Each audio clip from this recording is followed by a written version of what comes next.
Nahalal bilang bagong miyembro ng Board of Directors ng GMA Network si dating Rizal Congressman Michael John Jack Duavit. Si Duavit ang kasalukuyang chairman, president at CEO ng MRD Holdings and Investments Incorporated at chairman at managing director ng Pure Sound Trading Incorporated. Isa rin siyang direktor ng CityNet Television Incorporated at GMA New Media, isang subsidiary ng Kapuso Network. Nanunungkulan din siya bilang president at trustee ng Goronasyon Foundation na kumikilala sa mga natatanging guro sa lalawigan ng Rizal at lungsod ng Antipolo.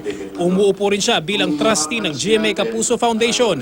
Mula 2001 hanggang 2010, nanilbihan bilang kinatawan ng unang distrito ng Rizal si Duavit. Sa Kamara, naitalaga siya bilang vice chairman ng Committee on Economic Affairs, Committee on Appropriations at Committee on Trade and Industry.